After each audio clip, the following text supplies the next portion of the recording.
e aos internautas. Hoje no Café Filosófico finalizamos o módulo Mundo Virtual, Relações Humanas, Demasiado Humanas, com curadoria de Marcelo Tass.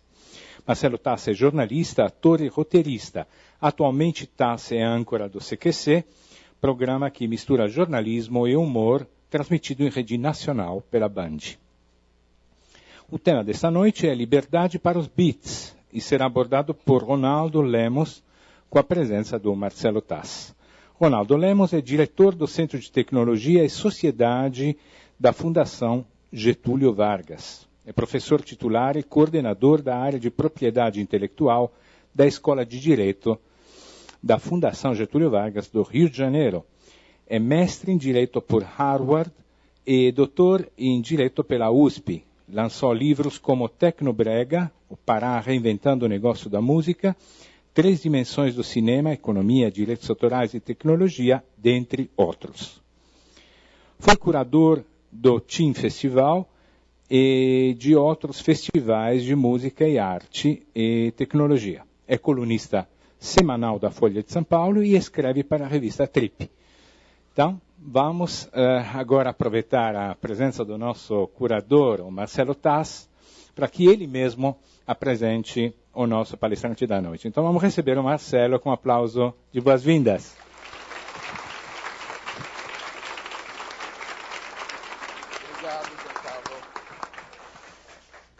Obrigado, Giancarlo. Boa noite. Eu já estou com o coraçãozinho apertado, porque é a última noite deste ciclo do Café Filosófico, que eu tive a alegria e a honra de fazer a curadoria. Nós começamos... Aliás, antes de tudo, vocês se recuperaram de Marta Gabriel, semana passada? Que coisa, né? Cada semana desse ciclo é uma surpresa. Esperem o que vai acontecer hoje. Nós começamos, perguntando se a gente está vivendo uma nova renascença ou estamos acelerando em direção ao fim da picada. Depois a gente navegou no caos com George Maltner, que fez uma viagem, literalmente, desde o início da comunicação humana, até o goleiro Bruno ele chegou, né?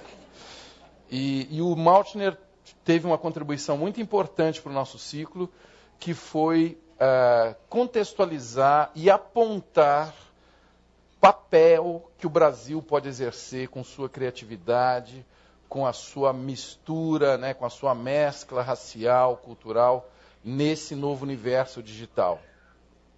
Semana passada, vocês foram bombardeados pelas informações e pelos insights da Marta Gabriel, que é uma professora que tem formação técnica e é, ao mesmo tempo, uma artista e uma comunicadora, enfim, bastante eficiente. E ela nos falou dos oráculos digitais. Ela falou o quanto que nós estamos hoje imersos nas buscas, o quanto que nós já oferecemos grande parte das nossas informações para alguns desses buscadores, sem saber, às vezes, o quanto que a nossa privacidade já está fora do corpo, não é isso? Ela usou uma palavra que agora não me lembro, do cibridismo, não é isso? Uma coisa, como é que é? Cíbridos, que nós somos cíbridos, enfim, que nós estamos navegando para fora do nosso corpo, entre outras coisas. Hoje, no fechamento desta série, eu tenho a alegria, a honra de trazer aqui um querido amigo e também uma pessoa que tem um papel muito importante nos rumos da internet brasileira e também, por que não dizer, da internet mundial. É um cara que participa da discussão de uma coisa chamada Creative Commons. Quem aqui já ouviu falar do Creative Commons, por favor, levante a mão. Excelente, ele vai poder trazer hoje para muitos de vocês que nunca ouviram falar do Creative Commons, ideias de como a gente pode e deve tentar regularizar a nossa vida virtual sem jamais perder a liberdade, que é algo muito importante e muito afeito à origem da internet. A internet nasce de uma profunda liberdade e hoje ela avança nessa velocidade toda que a gente veio percorrendo aqui nessa série, e resta essa questão. A gente quer organizar, a gente quer regularizar, a gente quer colocar cada vez mais a sociedade, ter acesso à internet, então a gente precisa começar a falar de leis, de regras e tal, mas a gente não pode perder a liberdade, e que é a natureza dessa própria rede. Como fazer isso? Será que isso é possível? Essa é uma das perguntas que hoje nós vamos aqui poder debater com um palestrante da noite que vai falar de liberdade para os bits, entre outras coisas que eu já disse aqui. O Ronaldo Lemos também é um dos fundadores do curso de Direito da Fundação Getúlio Vargas, hoje já um dos cursos mais respeitados e atualizados em relação a tudo isso que a gente falou aqui, e também é um dos fundadores do Overmundo, que é um site colaborativo dos mais importantes hoje no Brasil e no mundo, já ganhou alguns prêmios mundiais, que ele fundou junto com algumas figuras, entre elas o Hermano Viana, o antropólogo Hermano Viana. Sem mais delongas, eu convido ao palco o meu querido Ronaldo Lemos. Por favor, Ronaldo.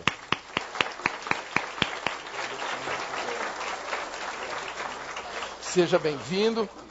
Eu aproveito, enquanto o Ronaldo se arruma ali, para agradecer a quem nos acompanha pela web, dizer que a semana passada o Café Filosófico esteve no Trend Topics da internet brasileira. É isso mesmo. Parabéns para vocês todos que estão aqui, os que nos acompanham, que hoje vão poder fazer perguntas, assim como vocês, ao Ronaldo, ao final da sua primeira exposição. Boa palestra. Bom, primeiramente queria agradecer. É um privilégio imenso estar aqui hoje, dividindo essa noite, sexta-feira, com todo mundo que está aqui, e especialmente o convite do TAS, que é um dos arautos da liberdade de expressão aqui no Brasil, desde a década de 80 com Ernesto Varela. Não vou nem dizer antes, porque senão já começa a achar que o TAS não é tão novo quanto ele é. Mas a questão é que eu sou um grande admirador do trabalho dele, acho que o trabalho dele no CQC só dá continuidade a tudo que ele já fez no sentido de resguardar a liberdade de expressão aqui no Brasil. Então é o seguinte, a minha apresentação hoje, ela está dividida em 4 partes. E eu vou falar basicamente de 2 temas. O primeiro é a relação da tecnologia com as periferias. E a segunda coisa, eu vou falar um pouco de direito autoral e dos desafios que o direito autoral enfrenta hoje com internet e cultura digital, tal qual a gente a conhece. Então, eu quero começar falando sobre novas economias culturais que estão aparecendo nos lugares mais insuspeitos que a gente puder imaginar. Então, por exemplo, nos últimos 4, 5 anos, eu dediquei, dentre outros projetos, a pesquisar a apropriação da tecnologia pelas periferias, não só periferias brasileiras, mas periferias globais. Então, para vocês terem uma ideia, quando o Chris Anderson, que é o editor da revista Wired, esteve no Brasil há mais ou menos 4 anos, a primeira coisa que ele pediu, a única demanda que ele fez ao chegar no Brasil, foi que ele conversasse com essa moça chamada Gabi Amarantos, que é vocalista de uma banda de tecnobrega de Belém do Pará. Então, é uma moça que é música, vive na periferia no Brasil, e um cara que vem dos Estados Unidos, do Silicon Valley, que é, vamos dizer assim, o topo do mundo em inovação, tecnologia, quis justamente conversar com essa moça da periferia brasileira, que é a Gabi Amarantos. Então, é muito interessante porque isso demonstra que há alguma coisa acontecendo em termos de inovação, tanto no Silicon Valley, quanto também nas periferias brasileiras, e é disso que eu vou falar um pouco aqui. Então, por alguns anos, eu fiz uma pesquisa em que eu pesquisei Brasil, Colômbia, México, Argentina e Nigéria, para entender o que diferente acontecia quando a tecnologia era apropriada pelos lugares que a gente menos imaginava, especialmente áreas carentes, áreas pobres, que passavam a ter acesso, seja a celular, seja a lan houses e a tecnologia. Então, só para vocês terem uma ideia, eu vou começar falando de filmes. E o que aconteceu na mudança da produção audiovisual em um lugar bastante periférico. Então, olha só comigo. O Brasil lança anualmente cerca de 51 filmes. Os Estados Unidos, eles lançam atualmente 611 filmes. A Índia lança anualmente 934 filmes. Agora, o mais surpreendente é que, além da Índia, a Nigéria lança por ano 1.200 filmes. A Nigéria.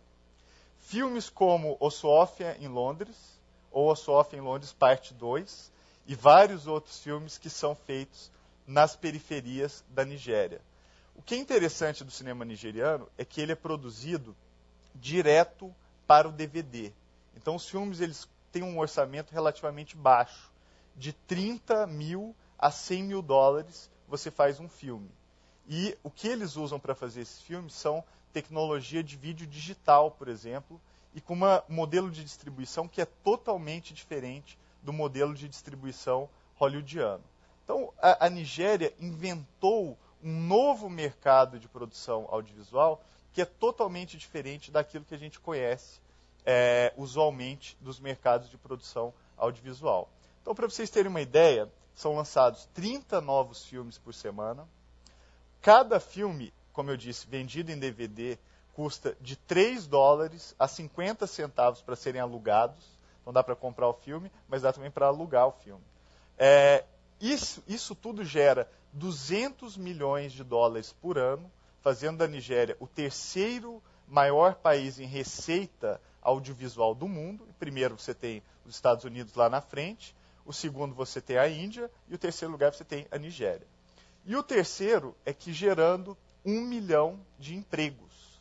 Na Nigéria, a maior fonte de emprego é agricultura. A segunda maior fonte de emprego é cinema, audiovisual. Então é algo realmente muito interessante para ver como essa apropriação por um país periférico criou um modelo de negócio totalmente diferente. E os filmes tratam essencialmente de temas locais, como esse Ossoafia em Londres, parte 1 e parte 2. Tem uma outra série que eu gosto muito que se chama O Motorista de Ônibus. E aí tem o Motorista de Ônibus parte 1, 2, 3, 4, 5, 6. E é interessante porque todos os motoristas de ônibus compram. Se você namora um motorista de ônibus, você compra. Se é mãe do motorista de ônibus, você compra. Então é interessante porque eles dizem respeito à realidade local daquele país. Então isso eu acho que é muito interessante. Então isso para ter uma ideia desse impacto da apropriação da tecnologia. Daí a gente chega em música. E aí eu queria falar sobre uma cena que eu pesquisei bastante aqui no Brasil, que é o Tecnobrega. Não sei se alguém ou todo mundo conhece o Tecnobrega, está ficando mais famoso agora. O Tecnobrega é uma mistura entre batidas eletrônicas dos anos 80, tipo Kraftwerk, para quem conhece, com o brega, que é o brega de Odair José, o brega tradicional, que começou também ali na Jovem Guarda, etc. E isso evoluiu e criou uma cena específica em Belém, que é a cena do brega, que a partir do final da década de 90 começa a se cruzar com a tecnologia e desenvolve esse tecnobrega. Então é um estilo musical essencialmente eletrônico, mas é interessante porque apesar de ser música eletrônica, ele é bom de dançar em parzinho, né, dançar de dois. Talvez seja um dos únicos estilos musicais do mundo eletrônicos que é bom para dançar de dois também, né? Geralmente música eletrônica é cada um no seu quadrado, né? Ninguém dança com ninguém, enfim, aquela coisa. Mas o que é mais interessante do Tecnobrega é que são lançados cerca de 400 CDs por ano e 100 DVDs. Só para fazer uma comparação, uma grande gravadora no Brasil hoje lança cerca de 10 CDs de músicos brasileiros anualmente. Então, 400 para 10 é uma diferença bastante significativa. Agora, o curioso é que se você for a uma loja buscar um CD de Tecnobrega, ou comprar um CD de Tecnobrega, você não vai encontrar. Sabe por quê? Porque esses CDs são vendidos diretamente pelos camelôs. Os músicos do Tecnobrega fizeram um acordo de distribuição em que eles pulam o intermediário e pensaram o seguinte, já que vai ir tudo para o camelô mesmo, então por que a gente não faz um acordo com o camelô e o camelô já vende diretamente os nossos CDs via cidades, redes urbanas e ponto final. E foi exatamente isso que os músicos fizeram. E aí a pergunta é, mas então como é que se ganha dinheiro se você distribui direto pelo camelô? E aí a resposta é a seguinte, com um modelo de negócio absolutamente inovador, que é muito centrado nas chamadas festas de aparelhagem. Então, se você vai a Belém do Pará, o número de festas de aparelhagem é gigantesco.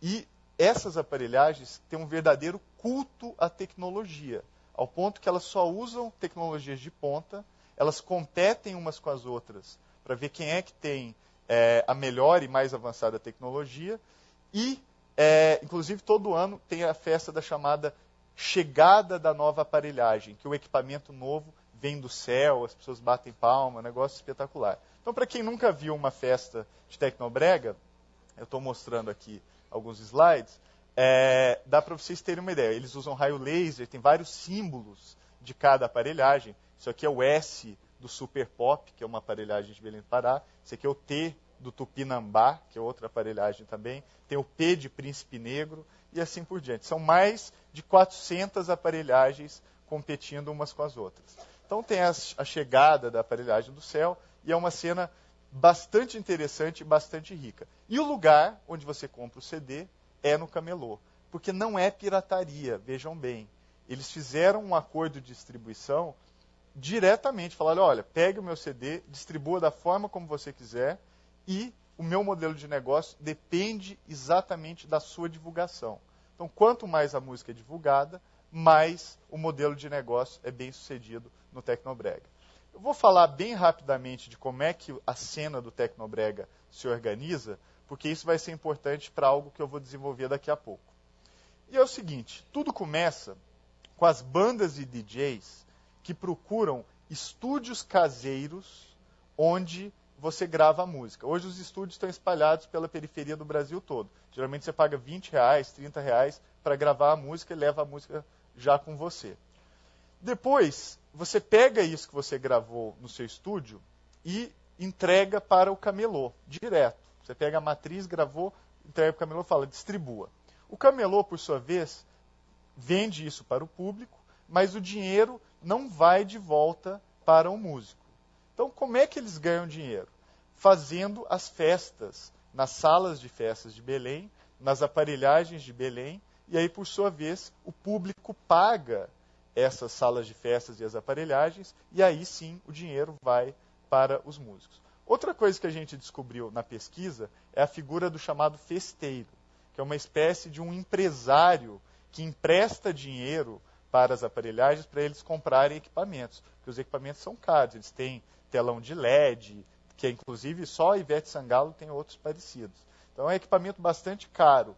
E o festeiro é algo como se tivesse uma alavancagem financeira no mercado do Tecnobrega. Outra coisa que a gente descobriu é que o público também compra CDs diretamente das bandas, só que depois delas tocarem ao vivo. Então o Tecnobrega é muito esperto ao capturar o valor presente gerado pela música. Então quando você vai num show de Tecnobrega, você sai naquela empolgação e quer ir lá comprar o CD imediatamente depois de ter visto o show. Então o Tecnobrega foi muito engenhoso ao também vender CDs depois, e esses CDs vendidos depois, inclusive, não competem com os CDs dos camelôs, porque eles vêm com uma embalagem mais bem feita, vem letra, é um outro esquema, inclusive é mais caro, mas eles conseguem vender porque eles criam esse valor presente depois de ter tocado ao vivo. Então esse é mais ou menos o modelo do Tecnobrega. O que eu acho importante aqui é que o tecnobrega não é um fenômeno isolado do Brasil, esse modelo. Esse modelo, hoje, está presente no mundo inteiro. Ele é um modelo que não é só brasileiro, mas ele é praticamente o modelo que domina a produção da música mais popular do mundo. É possível até que tenha muita gente aqui que nunca tenha ouvido ou conhecido o tecnobrega antes. Mas essa é uma música ouvida hoje por milhões de pessoas. Então é muito interessante porque essas músicas super populares, e eu gosto muito desse termo, que foi inventado até pelo Luiz Caldas, em vez de brega, super popular. Porque essas são as músicas mais conhecidas e ouvidas no mundo. Então, por exemplo, eu acabei de fazer uma pesquisa na Argentina sobre uma outra cena chamada Cumbia Villera. Cumbia é a música mais ouvida na América Latina, do México à Patagônia, com exceção do Brasil. O Brasil é o único país que fica meio de fora da festa da cúmbia.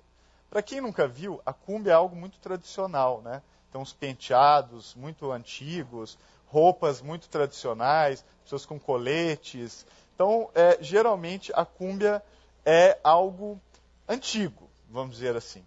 Só que, em Buenos Aires, a cúmbia teve uma mutação e ela se transformou villera, justamente porque essa mutação ocorreu nas chamadas Villas Misérias, que são as favelas de Buenos Aires. Então, daí surgiu a cúmbia villera. E o que os cumbieiros villieros fizeram? Eles tiraram aquele aspecto tradicional da cúmbia e misturaram a cúmbia com hip hop, trouxeram instrumentos eletrônicos e fizeram uma coisa totalmente urbana. Então, os músicos de cúmbia villera hoje são ídolos da Argentina, todos surgidos na periferia de Buenos Aires. Usam lá instrumentos eletrônicos, falam da dureza que é a vida da cidade, falam de violência, falam de sexo também, falam de letras duras que às vezes até lembram as letras do funk carioca. Isso é um fenômeno imenso em Buenos Aires e nas periferias de Buenos Aires. Então, o que eu acho muito interessante é que em Buenos Aires tudo começou também com os camelôs, tal qual era o tecnobrega aqui no Brasil. Só que hoje o camelô ficou obsoleto, porque a maioria da música é distribuída em 2 lugares, nos cybercafés, onde as pessoas vão nas periferias, e sites como esse, por exemplo, Taringa, Mundo Cumbieiro, ou esse aqui que não dá nem para ver a cara do site. Muita gente olha para isso e fala assim, nossa, mas que design horrível o desses sites de cúmbia. Só que esse design não foi feito para vocês, foi feito para quem gosta de cúmbia. E quem gosta de cúmbia adora esses sites, inclusive, que tem um chat logo na primeira página, é muito interessante, que é um gosto completamente diferente. E muito popular. Mais uma vez, são milhões de pessoas que ouvem cumbia villera, especialmente na Argentina. E o que é mais interessante é que eu disse que o camelô ficou obsoleto, e a principal forma de divulgação da cumbia villera hoje é o celular. A cumbia villera circula por Bluetooth de celular. Então, o Bluetooth se tornou a principal forma de divulgação da cumbia villera. Uma das entrevistas que a gente fez foi com esse sujeito chamado El Cave. El Cave é um diminutivo para El Cavernícola, que significa o homem das cavernas, em espanhol. Só que de homem das cavernas ele não tem nada, ele é até bem esperto. E nessa entrevista ele dizia o seguinte, que ele está à procura de uma máquina que ele acabou de descobrir para emitir música em Bluetooth. E aí ele quer fazer o seguinte, ele fala, aí abre aspas, uma coisa é fazer o download da música. Isso é legal e tal, mas tem coisas mais interessantes. Outra é gritar no baile, galera, liga o celular. E todos os telefones ligados com Bluetooth, e a máquina manda o sinal com todas as nossas músicas para eles.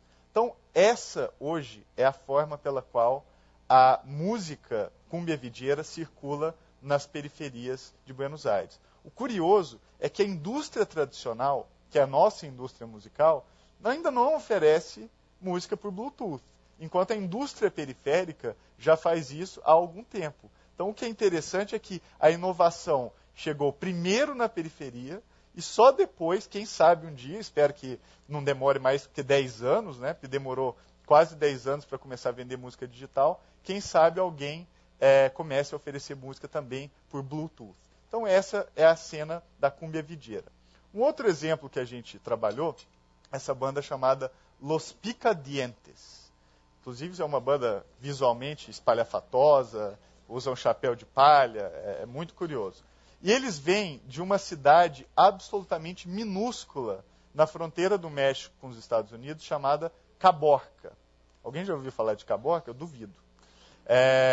E o que é interessante é que eles fizeram uma música que se chama Cumbia del Rio, é uma cúmbia mesmo, não é cúmbia videira, e entregaram essa música para amigos através do celular. De celular em celular, a música cruzou a fronteira dos Estados Unidos, virou um hit das rádios latinas, e eles conseguiram vender 150 mil cópias da música no iTunes. Isso lá de Caborca. E foram indicados para o Grammy Latino, para vocês terem uma ideia. Então tudo começou numa microcidadezinha, com uma música que é mandada pelo celular por Bluetooth, cruza a fronteira, vai para as rádios e transforma Los Picadientes em uma grande celebridade latina, inclusive nos Estados Unidos. Então isso para vocês terem uma ideia do que está acontecendo nessas periferias globais.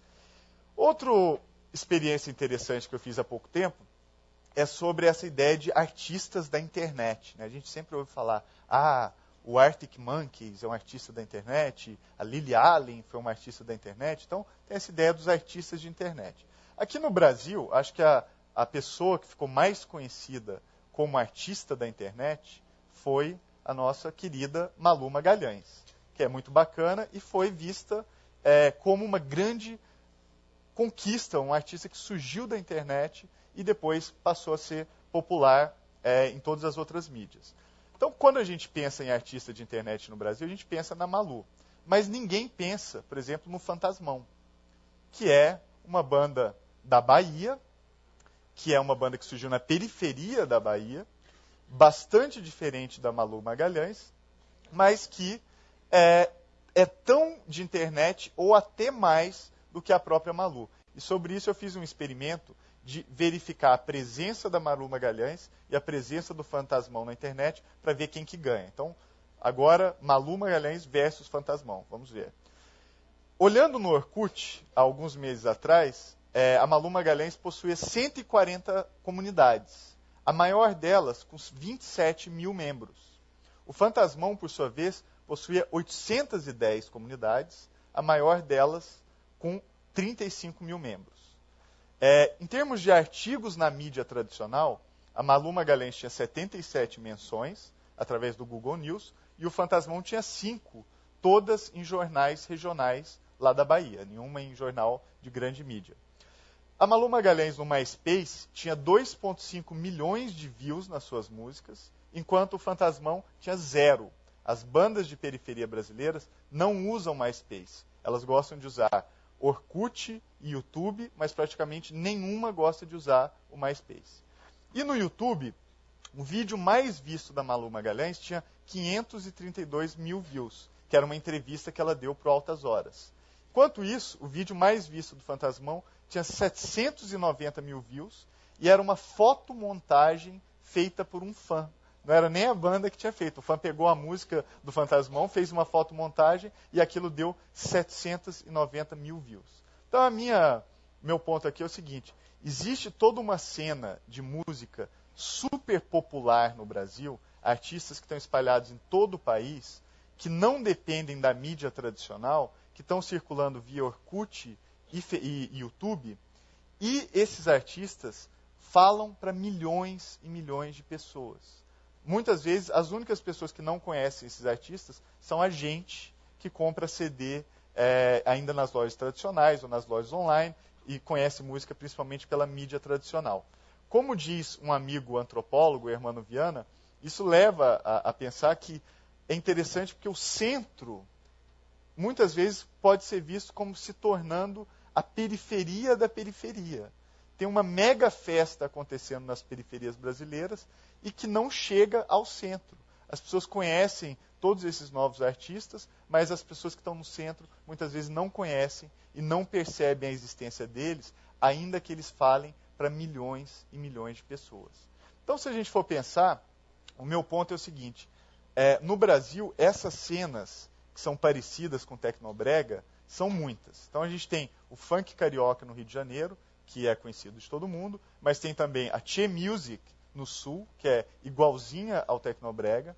Tem o Lambadão Cuiabano, também, que é outra cena nesse mesmo modelo. O Arrocha, a Pisadinha, o Pagode Elétrico, especialmente na Bahia, o forró, especialmente o forró eletrônico do Nordeste, que é a mesma coisa do Tecnobrega, e assim por diante. Além disso, esse é um fenômeno global. Isso não é só brasileiro, não é só o Brasil que está acontecendo isso. Isso está acontecendo, por exemplo, no grime na Inglaterra, que é um país desenvolvido, no dubstep também nas periferias de Londres, o Miami Bass em Miami, o hip hop nos Estados Unidos, especialmente no Texas e em Baltimore. O modelo deles é muito parecido com o nosso Tecnobrega. Sem falar no Kuduro, em Angola. Não sei se alguém já ouviu falar do Kuduro. Kuduro significa exatamente cu duro, porque você dança de um jeito que, né? Acho que já deu para entender. O bubbling no Suriname, inclusive é uma cena que une o Suriname a Roterdã. A cúmbia videira, que eu já mencionei na Argentina, o kwaito na África do Sul, o coupé de Calais na Costa do Marfim e assim por diante. Então, é uma cena global. Dá para dizer que a música mais popular do mundo hoje está sendo produzida nesse modelo que é o nosso Tecnobrega. É uma música que vem de baixo para cima, ela se apropria da tecnologia, a tecnologia ajuda na produção musical, muitas dessas cenas são eletrônicas, ajuda na divulgação e ajuda no surgimento de novos modelos de negócio. E não se enganem, essas cenas, por exemplo, o Tecnobrega, é uma cena multimilionária. Nós fizemos uma mensuração de quanto dinheiro que os artistas ganham, a cena produz, e é uma cena multimilionária. Tem artistas que têm avião. Isso é muito interessante.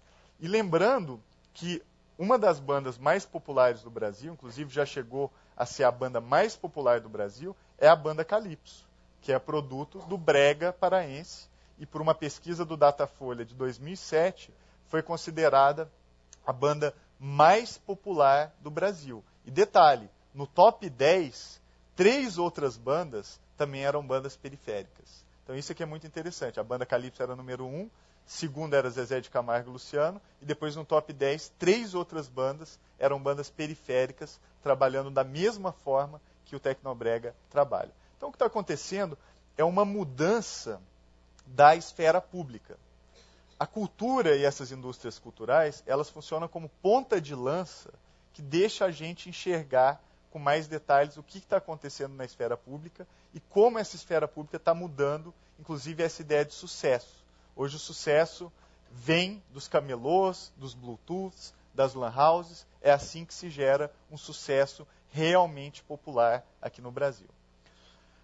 Outro ponto que eu queria abordar, até para vocês entenderem a dinâmica dessas transformações, é a questão da inclusão digital e especialmente o papel das lan houses nessa inclusão digital aqui no Brasil.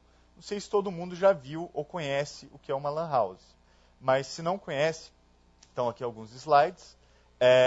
Lan house está em todo lugar do Brasil, né? Tem lan house em áreas ricas e, sobretudo, lan house nas áreas mais pobres, mais carentes. O que é interessante é que hoje já são 108 mil lan houses aqui no Brasil.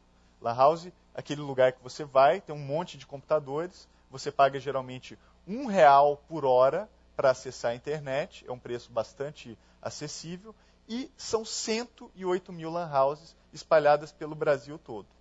Só para comparar, o Brasil tem mais ou menos 2.200 salas de cinema e tem mais ou menos 2.600 livrarias. Se a gente compara isso com o número de lan houses, é realmente muito impressionante. A maioria dos municípios brasileiros tem lan house e a maioria dos municípios brasileiros não tem sala de cinema e não tem livraria. Então a lan house virou um ponto de acesso à cultura e à informação que tem um papel cada vez mais importante. Então, é muito interessante ver que, em 2005, 17% de todos os acessos à internet no Brasil eram feitos através de lan houses. Em 2006, esse número já passa para 30%. E em 2007, esse número já chegou a 47%. O número hoje, a gente está em 2010, é cerca de 48%. Ou seja, quase metade de todos os acessos à internet no Brasil hoje são feitos através das lan houses. Para vocês verem como isso mudou o panorama de inclusão digital aqui no país. É interessante notar que mais gente acessa a internet de lan house do que em casa aqui no Brasil. Lan house é 49%, domicílios cerca de 40%. Então isso também é muito interessante. E o que eu acho muito legal é que a lan house está se transformando para ser também uma prestadora de serviço. Então você não vai lá só para acessar a internet, você vai lá para pagar a conta de água, luz, telefone, para fazer declaração de isento e assim por diante. 2 dias atrás, eu estava conversando com um dono de lan house e ele me contou que hoje, sabe como que ele ganha dinheiro? Não é mais com a conexão de internet. Ele até ganha um bom dinheiro com isso, mas ele ganha dinheiro fazendo avatares de games para vender na internet. Então tem games como Gunbound ou, por exemplo, Crossfire, que você vai lá, joga, torna o seu personagem mais forte, e aí todo mundo quer ter um personagem forte, e você vende aquele personagem no Mercado Livre por cerca de até R$200. Então ele falou o seguinte, que agora, além de ter a lan house, ele tem uma mini fábrica de personagens de games, e que ele vai lá, joga, faz o personagem ficar forte e vende o personagem online por cerca de R$200. Então isso é uma inovação dentro da inovação. Isso está acontecendo hoje nas lan houses brasileiras. É muito impressionante. Bom, com isso, eu encerro a primeira parte que eu queria discutir, a questão das periferias e da apropriação tecnológica, e entro numa segunda discussão que eu acho igualmente importante, que é a questão do direito autoral na era digital. Eu acho que é uma questão que todo mundo hoje tem dúvidas, é uma questão que está se transformando muito rapidamente e vale a pena a gente conversar um pouquinho sobre isso também. Então é o seguinte, direito autoral. Para quem não sabe, o direito autoral ele é uma ferramenta que entrega ao autor a exclusividade sobre a exploração da sua obra. O que significa isso? Se eu tiro uma foto na minha câmera de celular ou na minha câmera digital, aquela foto pertence a mim. Qualquer pessoa que queira utilizar aquela foto tem que pedir a minha permissão. É isso o que o direito autoral faz. Um rabisco num guardanapo de papel é protegido por direito autoral. Se alguém quiser usar aquele rabisco, tem que pedir autorização para o rabiscador, vamos dizer assim. Uma foto de celular, um desenho, uma música, um filme, tudo isso nasce protegido por direito autoral. É preciso registrar a obra para que ela seja protegida? Não. No momento em que a obra é criada, ela já nasce protegida pelo direito autoral. Então, no momento que você tirou a sua foto digital, ela já nasceu protegida pelo direito autoral, e qualquer pessoa que queira utilizar a foto precisa pedir a sua autorização. Então, é assim que o direito autoral funciona. Simples, não é? Eu aposto que todo mundo falou, nossa, mas é tão simples. É simples. Então, a questão é a seguinte. O direito autoral ele foi criado para um mundo onde só existiam livros e partituras. Isso aconteceu ali no final do século XIX. Hoje, o mundo já está absolutamente diferente, a gente tem toda a cultura digital e a gente ainda vive com a mesma matriz de direito autoral daquela época do século XIX. Seria tudo muito simples se fosse fácil pedir as autorizações. Mas hoje, a forma como o direito autoral está acontecendo, ele está levantando alguns problemas. Então, quais são esses problemas? Primeiro é o fato que o direito autoral torna-se onipresente no mundo digital. Pensem só comigo, quando eu queria ler um livro, eu não precisava copiar o livro para lê-lo. Hoje, se eu vou acessar um site, o que o meu computador está fazendo é copiando o conteúdo daquele site para o meu computador. Então, tudo depende de cópia. Inclusive, o direito autoral em inglês se chama copyright, porque ele regula essa cópia. Então, em outras palavras, quando eu ligo o meu computador e passeio pela internet, eu estou cometendo, teoricamente, inúmeras infrações de direito autoral, porque tudo é regulado pelo direito autoral. Então, ele se torna onipresente. Outro problema do direito autoral é aquilo que eu falei, ele se aplica automaticamente. No momento em que eu crio a obra, aquela obra já nasce protegida por direito autoral. Então, é difícil saber, por exemplo, quais são as obras que o autor, por exemplo, deixa outras pessoas usarem de uma forma simples. Geralmente eu tenho que perguntar para cada autor, posso usar o teu trabalho? Posso usar o seu trabalho? E isso geralmente dá um trabalho muito complicado. Outra questão é o surgimento da cultura do remix. Hoje a gente já vê na internet o tempo todo remix de vídeos, né? Vídeos que são transformados na internet. E isso é uma cultura que caracteriza o nosso tempo. Todo mundo hoje faz remix de obras. E aí a questão é, devemos incentivar esses remixes? Devemos reprimi-los? Dependendo da forma como a gente responde a essa pergunta, o direito autoral vai caminhar de um lado ou para outro. Então essa é uma das questões do nosso tempo.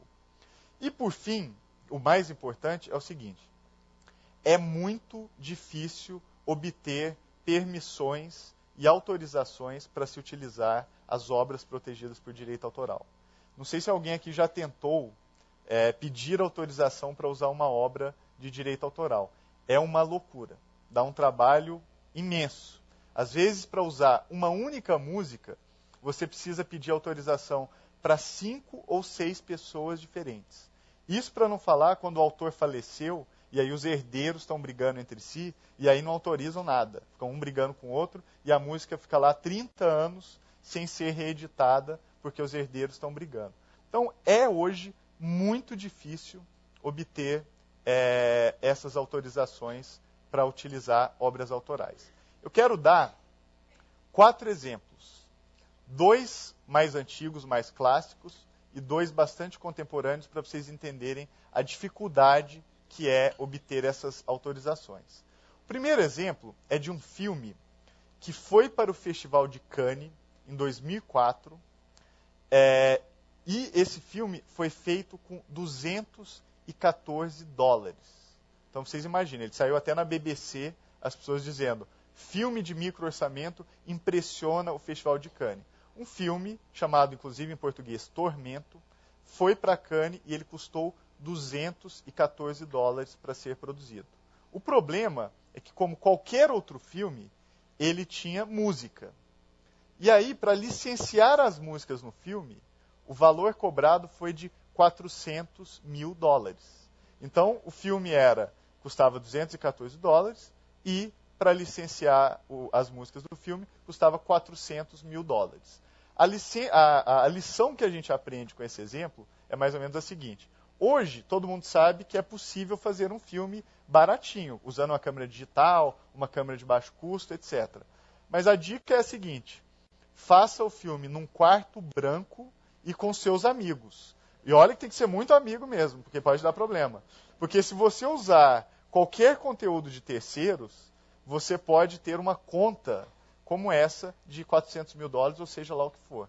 Então, existe uma dificuldade muito grande de obter autorização de terceiros para você conseguir fazer, por exemplo, inclusão de uma música num determinado filme. O outro exemplo tem a ver com um livro chamado Darknet, escrito por um americano chamado J. Lazica, e ele resolveu fazer um experimento. Ele resolveu escrever para todos os estúdios hollywoodianos, pedindo autorização para usar pequenos trechos dos filmes de Hollywood em vídeos domésticos que ele se comprometia a mostrar apenas para a família dele.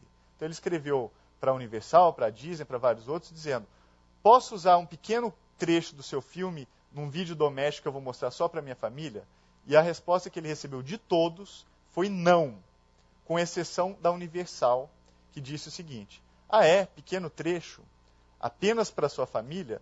Então, $900 a cada 15 segundos.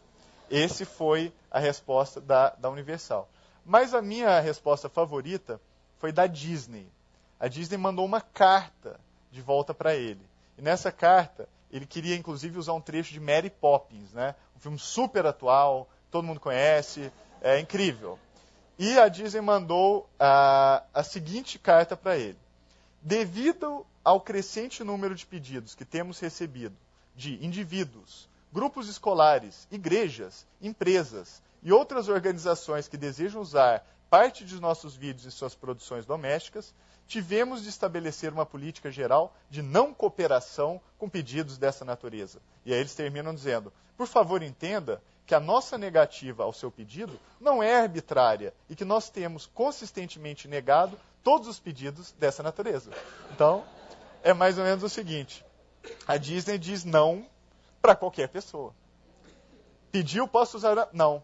Não, mas é vídeo doméstico? Não, não pode usar. O que é curioso é que isso impede que outras pessoas façam com a Disney o que a Disney fez, por exemplo, com as obras dos irmãos Grimm, ou as obras que estavam em domínio público. A Disney é uma empresa que ficou famosa por utilizar trabalhos de domínio público e reinventar esses trabalhos de domínio público através das suas obras. E o que acontece hoje é que, ao fazer isso, impede que façam com ela o que ela já fez com as obras de tantos autores que vieram antes. Então, isso é uma questão bem interessante para ser pensada. Mais 2 exemplos, e aí exemplos contemporâneos, e que mostram que não apenas o usuário do direito autoral está sendo afetado por esses dilemas, mas o próprio produtor ou o próprio codetentor da obra de direito autoral também é afetado por esses problemas.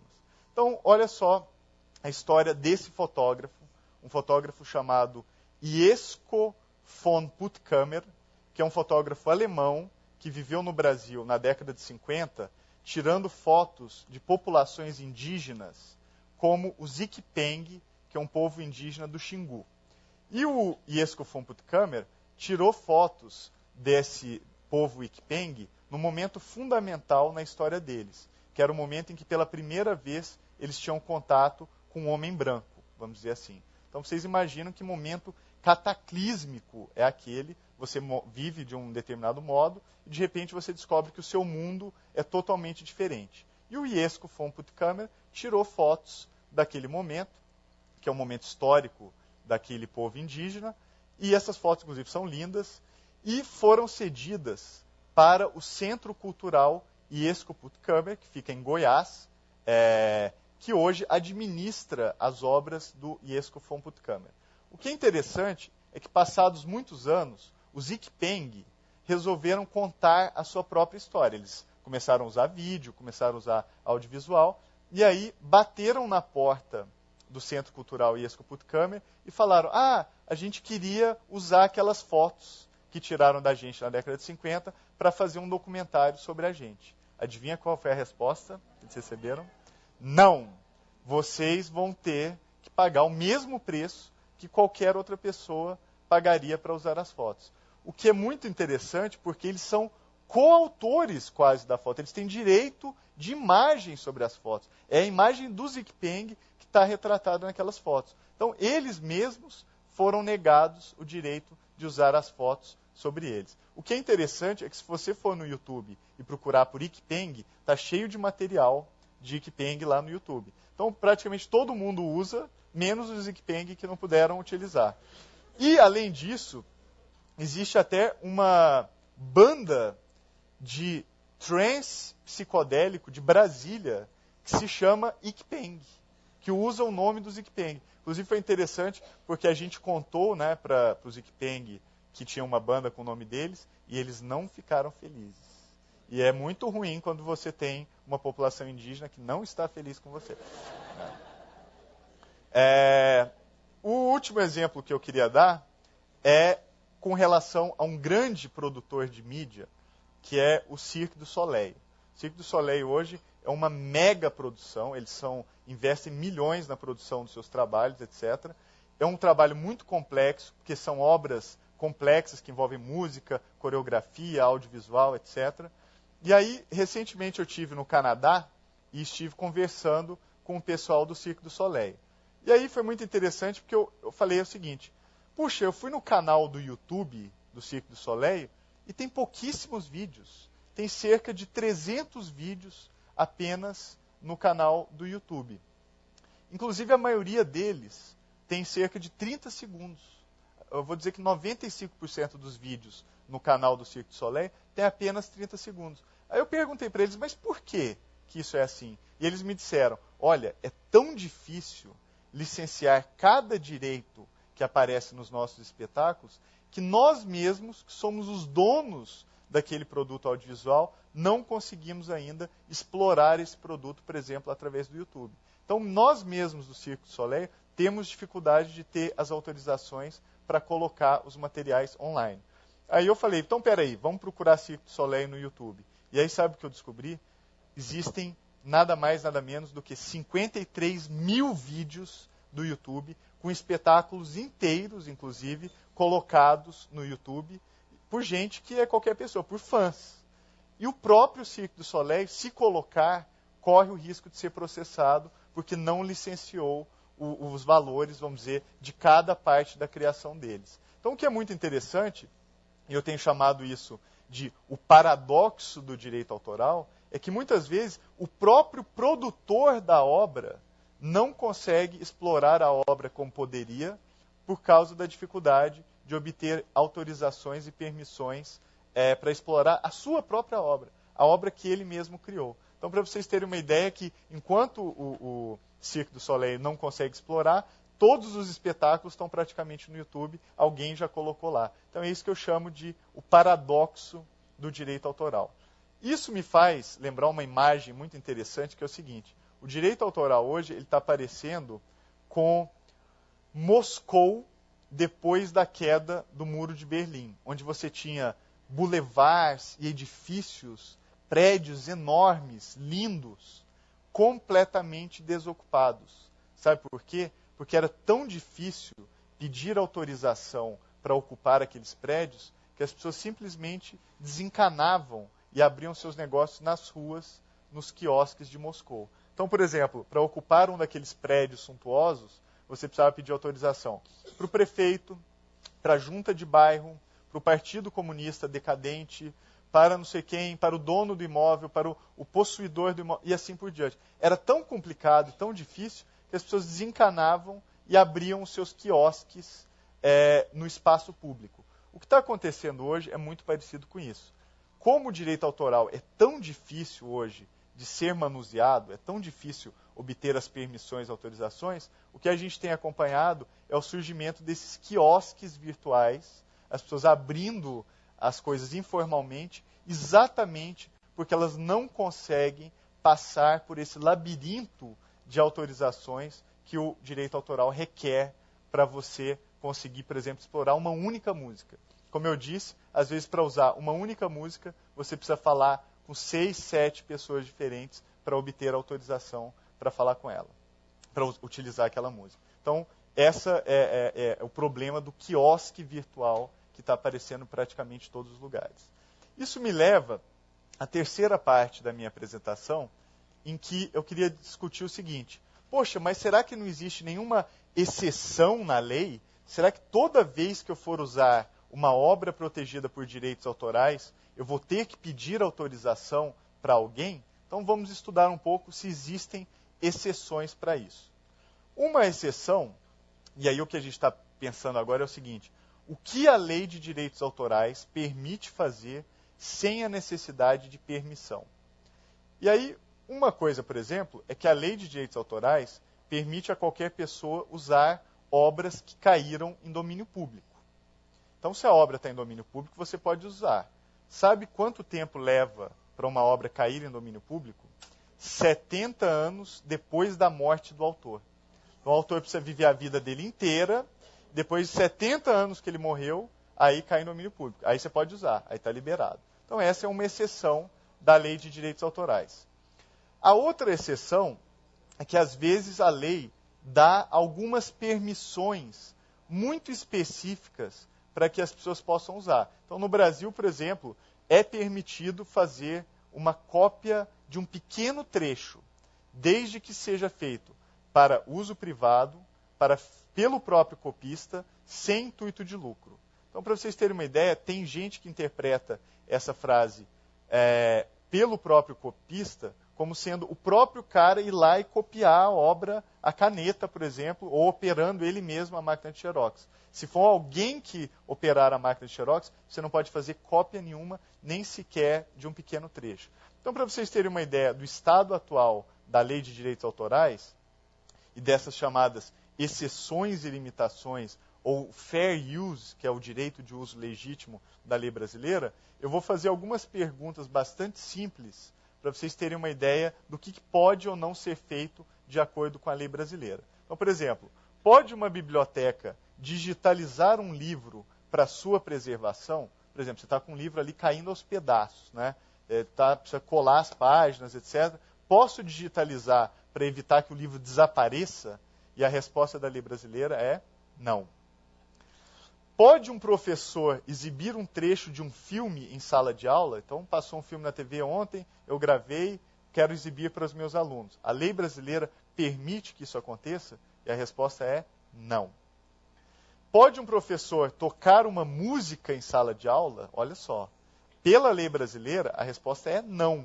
Você precisa pagar o ECAD. Se os professores começarem a tocar música nas escolas, precisa pagar o ECAD. Inclusive, precisa pagar o ECAD para festa junina, para casamento, para baile, festa de 15 anos, motel, consultório de dentista, hospital, todos pagam o ECAD. Então, é outra coisa também muito interessante. Mesmo sem fins comerciais, você tem que pagar os direitos autorais. Existe no Brasil direitos de... antes disso. Não, é isso mesmo. Existe no Brasil direitos de cópia privada ou fair use, como em mais de 80 países que têm esses direitos? E a resposta é não.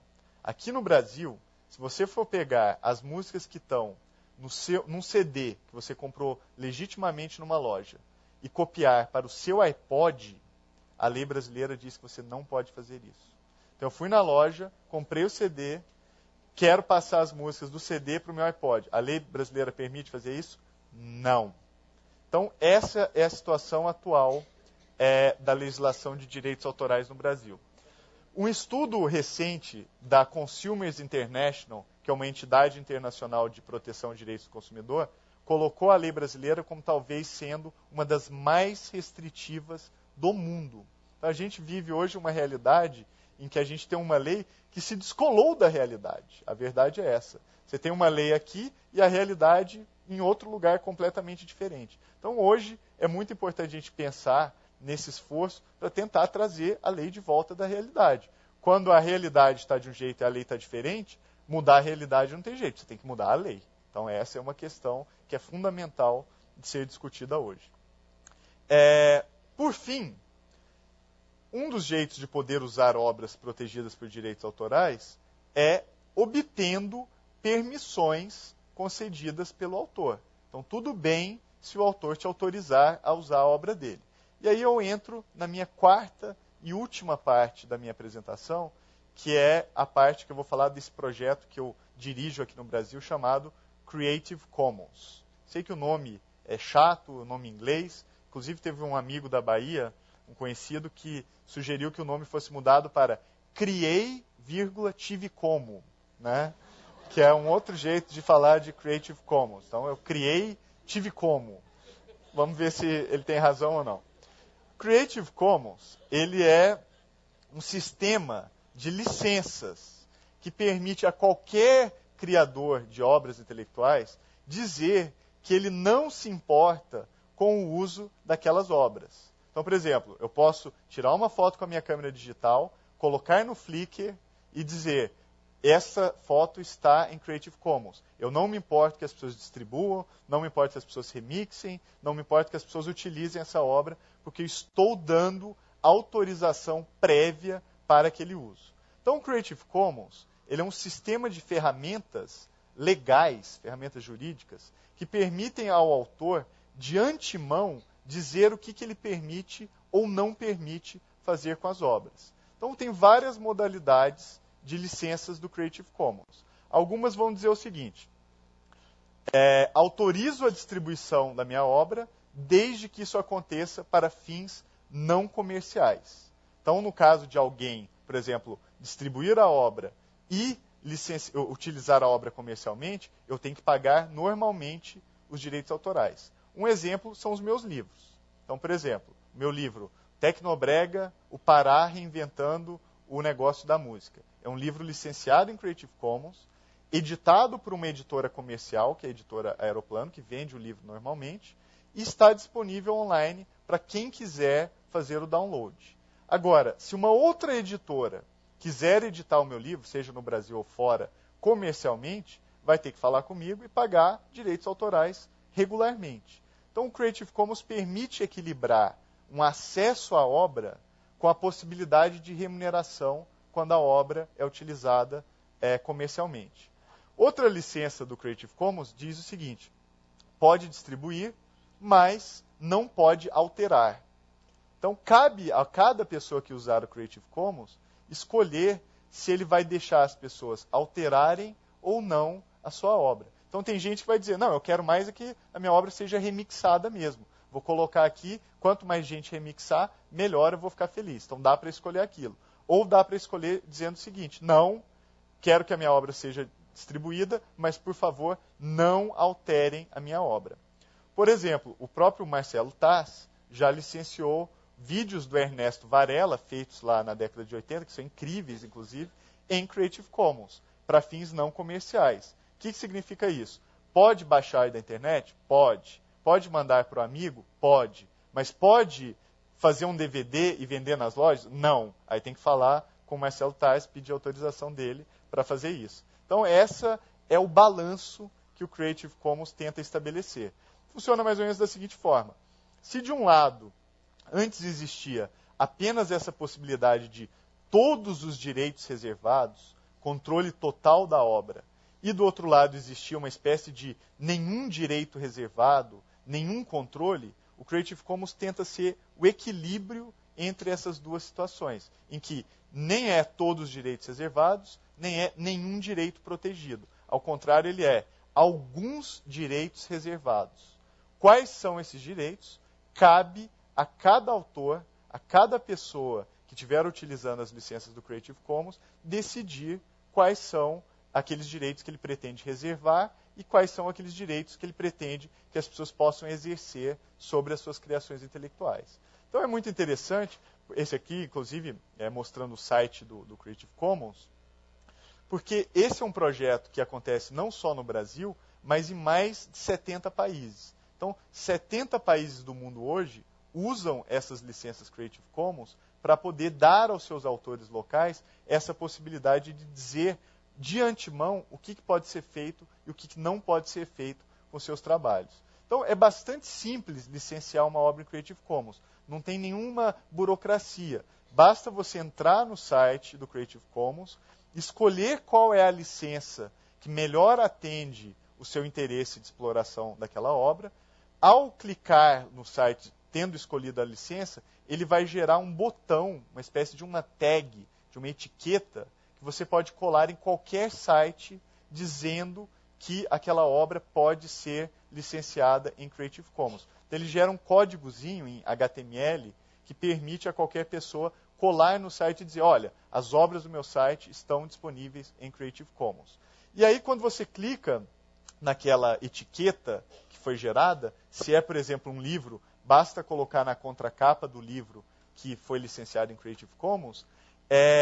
Quando você clica na etiqueta, você vai numa página que diz exatamente o que você pode e não pode fazer com base naquela licença. Então, por exemplo, essa licença que está aqui permite compartilhar, copiar, distribuir e transmitir a obra, permite remixar e criar obras derivadas, desde que você dê o crédito para o autor original. Aliás, isso é muito importante. O crédito nas licenças Creative Commons sempre é obrigatório. Então, toda vez que alguém licencia com Creative Commons, é obrigatório dar o crédito para o autor original.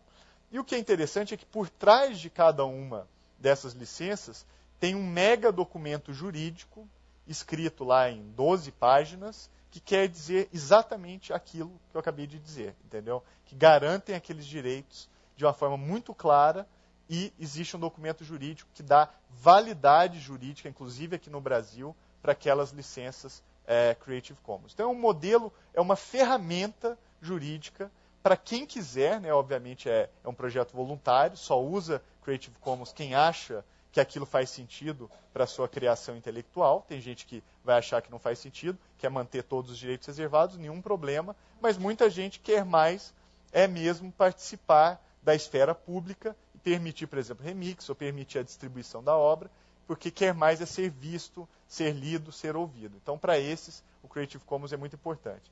Hoje são mais de 300 mil obras disponibilizadas em Creative Commons. Então, a gente não está falando de pouca coisa. Já são mais de 300 milhões de obras. Desculpe, falei 300 mil, estou errado.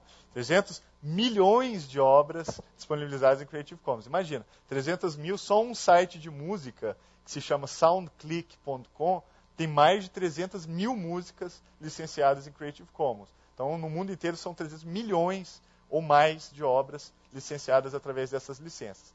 E elas são fundamentais para a ideia de cultura colaborativa. Por exemplo, a Wikipedia. Acredito que todo mundo conhece a Wikipedia, a enciclopédia colaborativa online.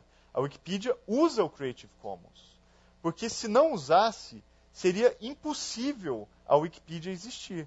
Imagina se você tivesse que pedir autorização para cada autor que escreveu antes para poder modificar a obra lá na Wikipedia. A Wikipedia seria impossível de existir. Então, como ela é licenciada em Creative Commons, todo mundo que contribui, de antemão, permite que outras pessoas possam ir lá remixar, alterar os artigos, o que permite que a Wikipedia, inclusive, exista. Outros exemplos de sites que usam Creative Commons, o Flickr, né, que é o site de fotos, que eu acho que bastante gente já conhece aqui no Brasil. A Casa Branca, nos Estados Unidos, usa Creative Commons. Todos os sites lá da Casa Branca estão licenciados em Creative Commons. É uma grande montadora de veículos aqui no Brasil, está desenvolvendo um carro em Creative Commons. Então, é um carro que está sendo totalmente desenhado através de um processo colaborativo, e o resultado desse processo será veiculado também em Creative Commons. Então, talvez seja o primeiro carro Creative Commons do mundo, e é uma montadora brasileira que está fazendo isso. O blog do Planalto, né, usa o Creative Commons, até muito interessante isso. E artistas como, por exemplo, o Radiohead, usaram já Creative Commons em concursos de vídeos, por exemplo, da banda. O Snoop Dogg, também um grande artista de hip hop, usa. E bandas como Nine Inch Nails, que é uma banda também muito famosa nos Estados Unidos, que lançou seus últimos discos todos em Creative Commons. E o que é interessante é que, apesar de estar disponível em Creative Commons, livre para download, foi o álbum mais vendido de 2008, por exemplo, em sites como a Amazon, e é o álbum número 1 de vendas, apesar de estar disponível livremente em Creative Commons. Então é interessante porque é uma ferramenta que permite a experimentação, desenvolver novos modelos de negócio, conjugando essa possibilidade de abertura da informação e acesso com a possibilidade também de remuneração pelo trabalho do artista que criou aquela obra. Eu vou encerrar por aqui. Eu acho que já está bastante claro. Esse último slide até do Nine Inch Nails, que quando eu disse que ele foi o álbum mais vendido, só na primeira semana eles ganharam 1,6 milhão de dólares vendendo os discos licenciados em Creative Commons. Então você podia comprar ou você podia baixar de graça. A banda estava ok com isso. E mesmo assim, muita gente comprou na primeira semana 1,6 milhão de dólares com as vendas desse último disco do Nine Inch Nails. Então, vou encerrar por aqui. Muito obrigado e a gente entra na fase das perguntas. Obrigado.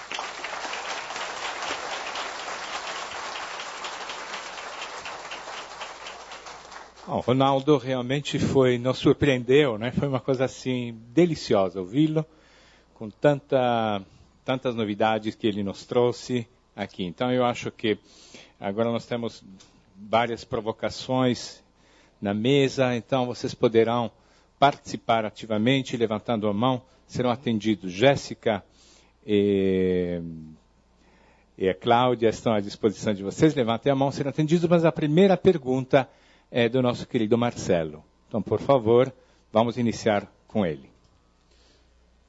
Pois é, antes da primeira pergunta, vamos saber aqui com o Felipe, que está aqui coordenando o chat e acompanhando a transmissão, Quem está nos acompanhando aí, Felipe, tem muita gente, como é que está? As cidades de Salvador, São Lourenço, Montes Claros, Palmas, Campo Grande, Campinas, Araguari, São Paulo, Valinhos, Jundiaí, Porto Alegre, Curitiba, e mais de 500 pessoas já passaram pelo nosso site desde o começo da palestra. Deixaram vários comentários, várias perguntas. Só um comentário que pediram para repassar aqui para você. Se você é meio provocativo, se você tem permissão para usar essas imagens da...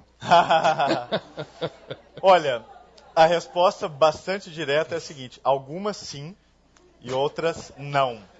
Então quer dizer que talvez a partir de amanhã eu tenha problemas. Ronaldo, olha, eu vejo que a gente te ouvindo, né? Nos desperta muitas perguntas que certamente a gente vai ter da plateia. Eu queria começar explorando um pouco você, do seu conhecimento sobre direito e sobre a história do direito.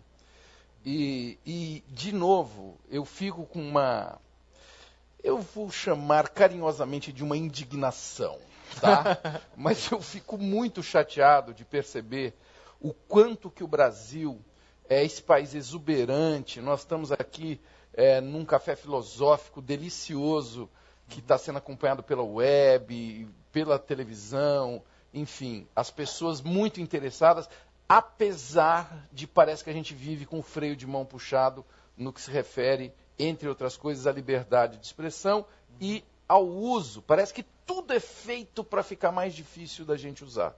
E o que mais me aterrorizou quando você falou foi em relação à educação. Me parece que existem leis que dificultam o uso do professor, que já é um cara que tem uma vida muito difícil, o uso de coisas básicas como filmes, música, etc. E tal. Eu queria que você nos dissesse o seguinte: por que, Ronaldo?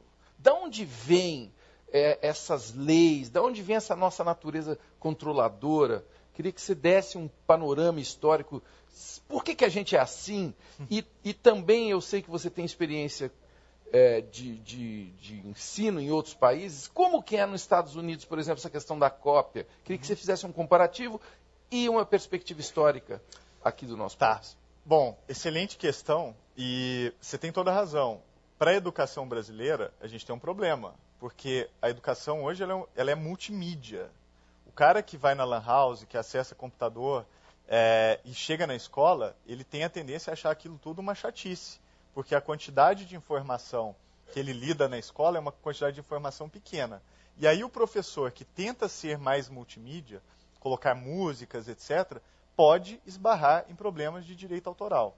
Então, é muito interessante porque essa lei brasileira, que foi feita em 1998, foi feita numa época onde havia uma tendência maximalista, até por pressões internacionais sobre o Brasil, de fazer com que a nossa lei fosse muito rígida. Então, é muito interessante e importante pensar nisso. A legislação brasileira, ela foi criada, em grande parte, dessa forma como ela é, por pressões internacionais, inclusive.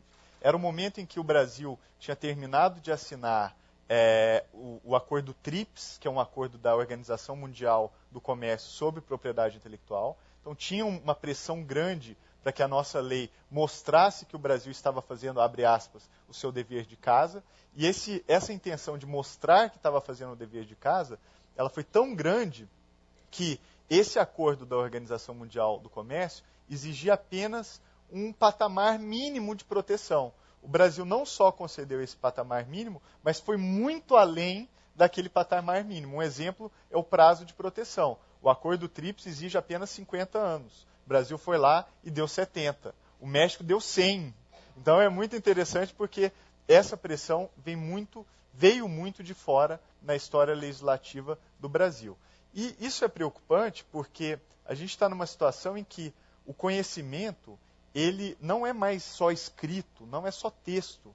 Em texto, eu tenho o direito de citar outras pessoas.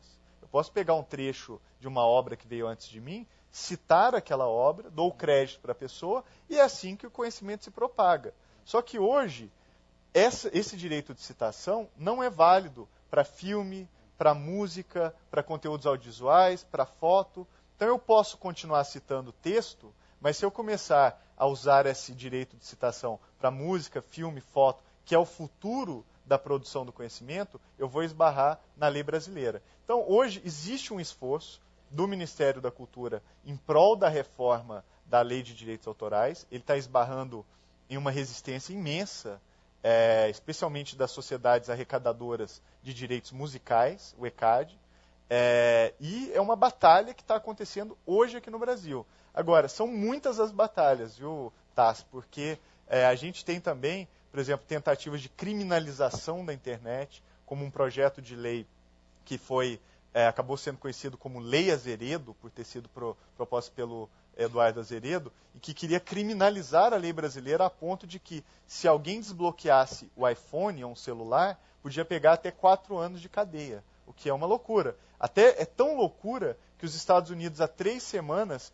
passaram a permitir o livre desbloqueio de celular. Agora, imagina que paradoxo que seria os Estados Unidos, que são o país que mais defende propriedade intelectual, ter flexibilidades na sua legislação, e o Brasil mandar para a cadeia por até 4 anos alguém que desbloqueia o celular. E aí, só finalizando, nos Estados Unidos a lei é muito mais flexível do que a brasileira. Lá existe uma instituição chamada Fair Use, que é uso legítimo. Então, é possível citar vídeos, é possível citar músicas, tanto é que muito do que está no YouTube é protegido por essa ideia de uso legítimo, de fair use. É muito curioso isso porque, uma vez mais, a lei americana, os Estados Unidos são o país que mais protege direitos autorais no mundo. E eles têm a lei muito mais flexível do que a lei brasileira. Então dá para dizer assim, nós copiamos as proibições e esquecemos de copiar as flexibilidades. Esse que é o problema. Muito bem.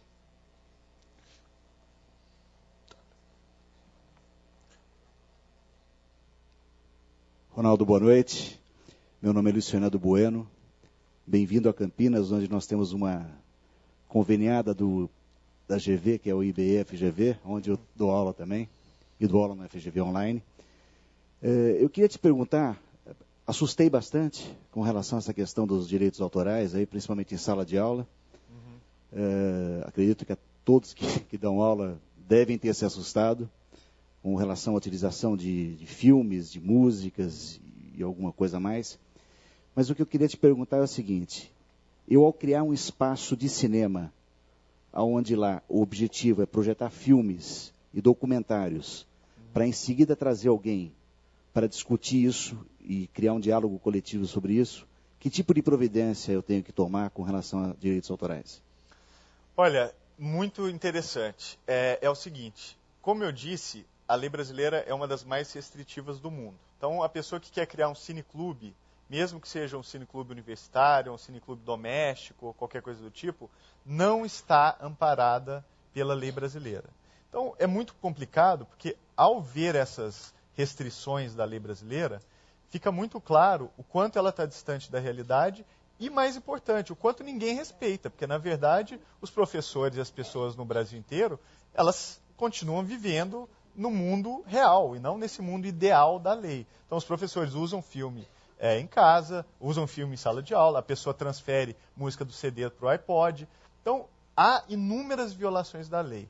Eu vejo isso como algo muito preocupante, porque isso ensina para uma geração inteira o desrespeito à lei. Então, eu acho que quando a realidade mudou, e mudou de forma que é impossível voltar atrás, a gente tem que mudar a lei, porque senão a gente vai crescer com essa impressão de que a lei é uma brincadeira, de que a lei é uma fantasia e que aquele é um mundo ideal em que, enquanto a gente está aqui, a gente não precisa seguir o que está na lei. Eu acho essa visão a pior. Eu acho que a gente precisa trazer a lei de volta para a realidade, até para que a lei não seja deslegitimada pela realidade. Então, no caso de um cineclube particular, infelizmente, está fora da lei.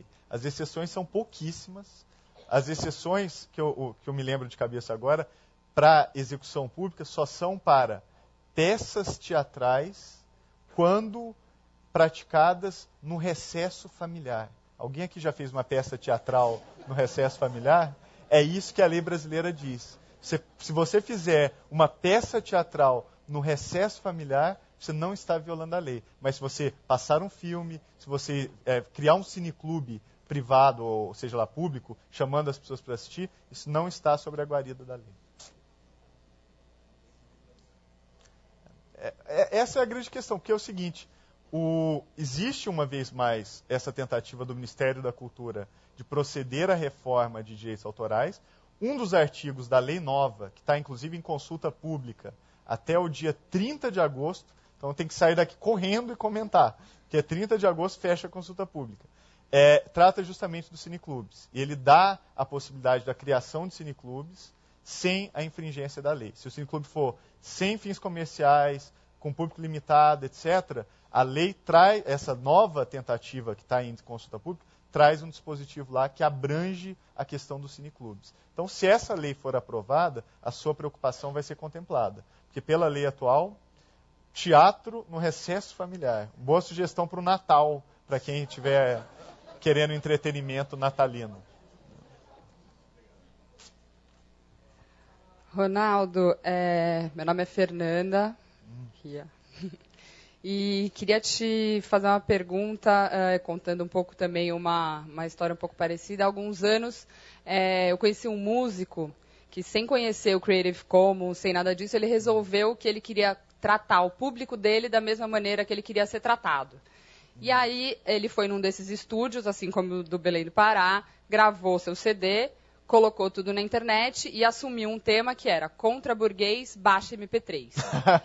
E aí ele começou a compartilhar toda a música, e aí criou um show muito interessante, e começou a copiar o CD a R$5 e falar para o público para comprar o CD, criou seu modelo de negócio, e, enfim, hoje em dia faz um sucesso absoluto, acabou de comprar um apartamento com o dinheiro dos CDs, está super bacana, mas no caso dele, o compositor era o músico. O que eu queria te perguntar é sobre o caso do compositor não ser o músico. Qual é o futuro das entidades de gestão, qual é o futuro do ECAD, do SGAI? E eu aproveito para te perguntar um pouco também sobre a sua opinião sobre a reforma da lei do direito autoral. Excelente questão. É muito interessante porque o problema do compositor é um problema até histórico. Esses dias eu estava lendo um livro todo filosófico do Jacques Attali, e já falava da dificuldade do compositor de se inserir num sistema de economia de mercado, etc. A minha visão é a seguinte: o consumidor é o menos afetado pelas mudanças que a gente está passando.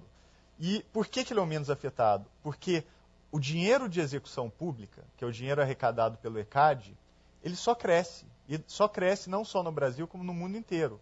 Então, o bolo que paga o compositor, que é principalmente a execução pública, ele é um bolo que aumenta a cada momento. Para você ter uma ideia, o ECAD arrecadava no início dos anos 2000 cerca de 100 milhões de reais, hoje arrecada mais de 300 milhões de reais. Então é um crescimento muito significativo. Então a questão principal é a seguinte: esse dinheiro, o que precisa ser visto hoje é que se esse dinheiro efetivamente está chegando às mãos dos compositores. Então, nesse sentido, uma maior transparência, um sistema de controle público um pouco mais aperfeiçoado, que permita entender o que está acontecendo na arrecadação de direitos autorais, como, aliás, acontece em todos os países do mundo. O Brasil é um dos raríssimos casos em que a arrecadadora de direitos autorais, no caso do ECAD, não é fiscalizada publicamente, não tem obrigações de transparência. No Brasil, ela pode fazer o que ela quiser ou o que ela não quiser. E não existe nada o que qualquer compositor possa fazer fora do sistema tradicional de processar o ECAD e ficar 15 anos na justiça tentando reaver os seus direitos. Então, a questão principal hoje é essa: o compositor é o menos afetado, o dinheiro de execução pública cresce no mundo todo, e a questão principal é fazer esse dinheiro chegar às mãos efetivamente dos compositores, e para isso, nada melhor do que transparência. Eu acho que transparência, como diria um juiz da Suprema Corte norte-americana, a luz do sol é o melhor desinfetante.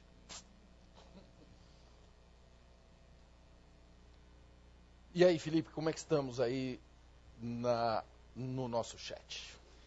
As pessoas se manifestaram aqui da cidade de São Bernardo, Araguari de novo, Bauru, Araçatuba, Fortaleza de novo, Campo Belo, João Pessoa, Além Paraíba, em Minas. E até agora, mais de 200 tweets foram publicados sobre essa palestra. E em nosso chat, quase 700 comentários. Tudo isso em pouco mais de 1h30 de evento. Muito bem. A Zora de Porto Alegre traz um assunto que eu acredito que todos nós aqui somos familiares, que é o YouTube. Aliás, você falou já do YouTube.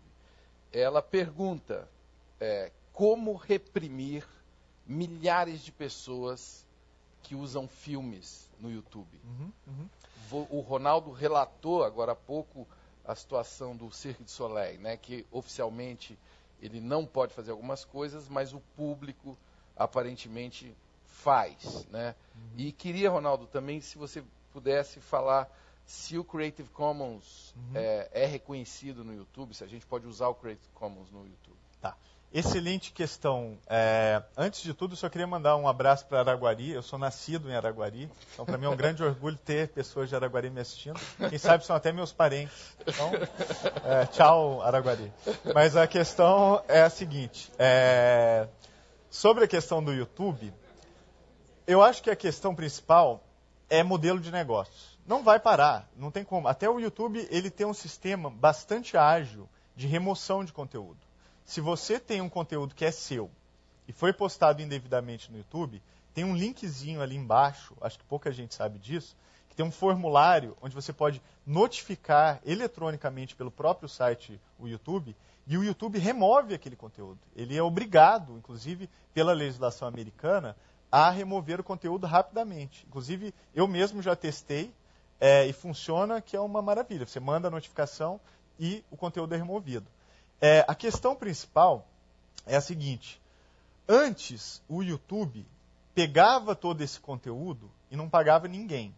Então, era o que eu estava chamando lá de o paradoxo do direito autoral. No YouTube, era especialmente claro esse paradoxo, porque redes de TV que não conseguem colocar os seus programas no YouTube, ao mesmo tempo os programas estão todos lá porque alguém colocou lá. E ninguém era pago por isso. Isso está mudando. Hoje é muito interessante porque o YouTube está começando a gerar receitas publicitárias, aparece um linkzinho de publicidade nos vídeos, toda vez que alguém clica ali, aquilo gera um dinheirinho e vai se acumulando, e o YouTube manda o cheque para os donos do conteúdo que estão cadastrados ao final do mês. Então, está mudando essa visão de que não precisa pagar. O YouTube hoje está pagando. Inclusive, eu estava conversando com a esposa de um grande músico aqui do Brasil, um músico muito famoso, e ela estava me falando, nossa, o YouTube agora está melhor que o ECAD. Todo mês aparece um cheque lá em casa de pagamento de direitos autorais e tal. Então, essa cultura está começando a mudar. Eu acho que dificilmente a gente vai voltar atrás, os vídeos vão continuar sendo postados no YouTube. Se não for no YouTube, vai ser em outro lugar, vai ser no Vimeo, vai ser no Blip TV, e no Videolog, e em vários outros, porque isso não tem volta.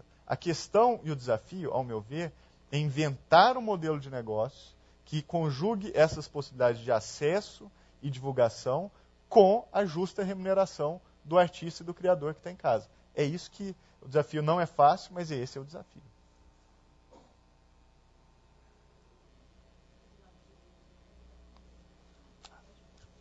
Bom, vamos lá. Boa noite a todos e todas. Eu estava aqui falando com a Cláudia de que eu fui provocado a estar presente aqui hoje porque na semana passada não deu tempo e eu tive que guardar o papelzinho que estava escrito no bolso e ir embora para casa triste por não ter perguntado. Mas por outra razão, eu gostei muito de participar do debate aqui. Tanto o conteúdo aí que o Ronaldo tem colocado me agradou bastante, até porque trabalhei com o Cineclube na minha escola e a gente passou Tropa de Elite 2 dias depois que foi lançado. Bombou. Era a ideia de um Cineclube de fazer debate e a gente não estava nem ligando para essa história de direito autoral. Mas, bom, indo lá, eu gostaria de ter falado assim, na semana passada aí, com essa história de liberdade para os beats, que eu acho que tudo na nossa sociedade hoje, tanto quanto a cultura, quanto a arte, quanto ao meio ambiente, quanto a política, a tecnologia ela também vem para ser produto das relações, né? Tanto produto também quanto ferramenta. E parece que essa ferramenta está sendo regulamentada e ao mesmo tempo desregulamentada para não ser utilizada. E assim, a minha pergunta vai em relação à forma de utilizar essa ferramenta hoje. A gente sabe que a internet ela serve para democratizar o conhecimento, para você democratizar música, conteúdo.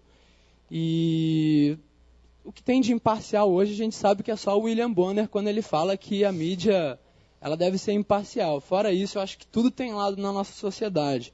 O que Ronaldo e o que Marcelo também pensam sobre a proposta, eu não estou acompanhando muito, mas a proposta do senador Eduardo Azeredo, que Teatro Mágico, GOG, que é cantor. O ano passado se pronunciaram, eu tive conhecimento através da música de um projeto de lei que eu não sabia que estava acontecendo, que me interessa muito. Eu gosto muito de utilizar a internet, acho que hoje eu teria uma vida totalmente diferente sem a internet. E eu queria deixar uma provocação também. Esse debate ele pode interessar muitas universidades da cidade, principalmente a Unicamp, e fica uma provocação tanto para a curadoria quanto para o palestrante de hoje, da gente trocar contato e entrar na Unicamp, entrar na PUC, pela instituição mesmo, e entrar nesse espaço de democratizar as informações que a gente tem, copyleft, né? Não copyright, copyleft, para fazer esse debate aí. Obrigado. Bom, respondendo à questão sobre o projeto do Azeredo, quando o projeto surgiu, é muito interessante porque ele foi posto no Senado como se ele fosse uma lei de combate à pedofilia. E, na verdade, quando você olha o projeto, de 40 artigos, só existia um que mencionava indiretamente a questão da pedofilia. Então, ele foi vendido como algo que é um tema muito importante, que é o combate à pedofilia, mas, na verdade, ele tratava de coisas completamente diferentes, estabelecendo uma série de criminalizações não razoáveis que poderiam colocar gente na cadeia por ações absolutamente triviais, simples, que as pessoas poderiam fazer. O que é interessante é que esse projeto, assim que o Senado aprovou, ele precisa ser aprovado no Senado e depois na Câmara, houve uma mobilização no Brasil inteiro contra o projeto. Então, por exemplo, existiu uma petição online que rapidamente conseguiu 150 mil assinaturas, dizendo contra o projeto de criminalização da internet, e Twitter, redes sociais, atos municipais, locais nas cidades brasileiras, protestando contra essa lei. A Câmara dos Deputados ouviu essa pressão popular, o projeto foi parado na Câmara dos Deputados, e, em paralelo, a sociedade civil propôs uma outra lei, que é o chamado Marco Civil da Internet, que também está em pauta hoje. É um projeto até que eu participei dentro lá da Fundação Getúlio Vargas, em parceria com o Ministério da Justiça. Só que essa lei, diferente do projeto de criminalização, é uma lei para a defesa de direitos. É uma lei para criar direitos civis na internet, protegendo, por exemplo, liberdade de expressão, privacidade, neutralidade da rede e outros temas que são tão importantes e que hoje não são, vamos dizer, protegidos pela legislação brasileira. Então, esse projeto do Marco Civil é até uma iniciativa importante, porque ele foi todo escrito colaborativamente numa plataforma aberta online. Foi um projeto de consulta que começou em outubro de 2009 e acabou agora em julho de 2010. E é muito interessante como a participação foi intensa nesse projeto. Entidades da indústria, setores de representação de classe, indivíduos, todo mundo participou da escritura desse Marco Civil. E eu acredito que, até o final do ano, passadas as eleições, é muito possível que esse projeto seja encaminhado ao Congresso Nacional pelo Ministério da Justiça e aí para o outro lado, protegendo liberdade de expressão, protegendo privacidade, neutralidade da rede e temas que são importantes civilmente. Então, se há uma lição no projeto do senador Eduardo Azeredo, é que ele causou uma onda contrária tão grande que permitiu o surgimento de um projeto como o Marco Civil. Eu acho que essa é uma experiência hoje que ensinou, vamos dizer assim, trouxe e ampliou o debate sobre direitos civis na internet brasileira. Então, é interessante porque acho até que vale agradecer ao projeto por ter trazido à esfera pública brasileira uma discussão bem mais sofisticada do que aquela em que o projeto era maquiado como um projeto de pedofilia e, na verdade, não tinha nada a ver com isso. Então, a partir dali, a discussão passou a ser real e um projeto como o Marco Civil foi possível de ser criado também. Muito bem. Eu posso responder ao meu querido colega ali do Copyleft com uma outra provocação, que é a seguinte. Eu acho que no Brasil a gente precisa parar um pouco de ficar só esperneando e provocando e partir para a ação, né? E porque me dá às vezes uma noção que a gente não tem consciência dos nossos direitos, né? Então eu vejo muito, por exemplo, no caso do CQC, o quadro que tem maior audiência, maior retorno é o Proteste Já. Só que as pessoas nos pedem para nós irmos até a Unicamp, até não sei aonde, resolver o que eles têm lá de problema. E as pessoas, me parece, se sentem meio tuteladas pelo Estado, como se elas fossem umas crianças que precisassem de alguém, uns tiozões, como somos nós, do CQC, para ir lá resolver o problema. Entendeu? Então, eu acho que está na hora da gente aqui no Brasil ter consciência que reivindicar, que exigir o direito não é pedir favor, né? E aqui no Brasil a gente às vezes fica 3 meses para ser atendido, por exemplo, num hospital público, aí é atendido e acha que aquilo foi um presente dos céus, que o governo é maravilhoso e que dá hospital para todo mundo, dá casa para todo mundo, dá bolsa para todo mundo, entendeu? E é o contrário. O governo lida com o nosso dinheiro. Nós é que somos o dono do governo, e não o governo que é o nosso paizão, né? Nós estamos gravando esse programa num dia muito especial, quando os humoristas foram impedidos de comentar as eleições, e ontem, de madrugada, o ministro Aires Brito deu uma liminar que permite que os humoristas trabalhem nas eleições, o que é uma coisa de um bom senso assim, que me deixa quase emocionado, porque o bom senso, quando ele acontece no Brasil, ele emociona a gente, né? É uma coisa incrível. O ministro Aires Brito recebe as palmas da nossa plateia pelo seu bom senso. Aliás, ele foi muito feliz na sua colocação, que ele falou que ele não estava fazendo nada mais, nada menos do que fazer valer a Constituição Federal. Uma coisa muito simples, que às vezes a gente aqui no Brasil perde a perspectiva, acha que ela não está valendo e acha que a gente não tem direito a isso tudo, tá certo? Feito esse discurso, eu queria dizer que eu não sou candidato a nada. Muito bem. E eu aproveito para lançar uma pergunta muito interessante aqui, Ronaldo, que nos chega do Chile. Olha que coisa interessante. O Daniel Parra fala o seguinte: moro no Chile, tenho cidadania chilena e também brasileira. Se eu baixar uma obra de um artista brasileiro vendida apenas no Brasil, não liberada pelas nossas leis, como que eu posso ser punido por isso? A justiça brasileira pode me processar sendo cidadão de uma outra nação? Acho que ele traz uma questão muito bacana sobre este mundo interligado aí que a gente vive para você.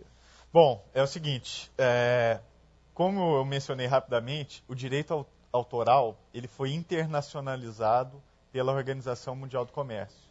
Então, todo mundo que assinou o tratado da OMC passou a ter níveis mínimos de proteção de direito autoral. O que significa que, se você está no Chile e baixa uma música de um compositor ou um autor brasileiro no Chile, sem a devida autorização, você está cometendo uma violação de direito autoral como qualquer outra.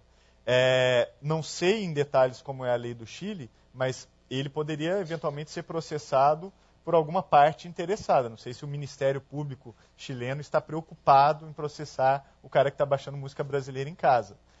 Acho que não, espero que não.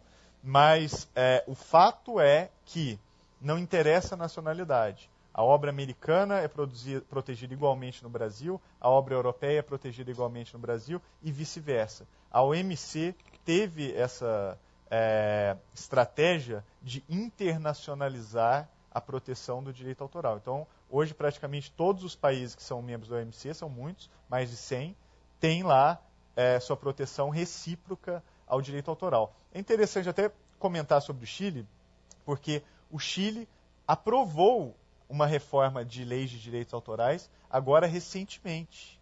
Então é muito interessante porque essa discussão que o Brasil está fazendo agora, o Chile já saiu na frente, já aprovou sua lei lá. Não só de direitos autorais, como também outro tema muito importante, que é da neutralidade da rede. O Chile também saiu na frente e aprovou sua lei de neutralidade da rede. Então, em síntese, o Brasil está ficando para trás. A gente tem que ir atrás do Chile, que já fez o seu dever de casa, já reestruturou sua lei de direitos autorais, resolvendo a questão dos cineclubes, da execução pública, das bibliotecas, e o Brasil ainda não resolveu esse problema aqui. Então, eles estão na nossa frente.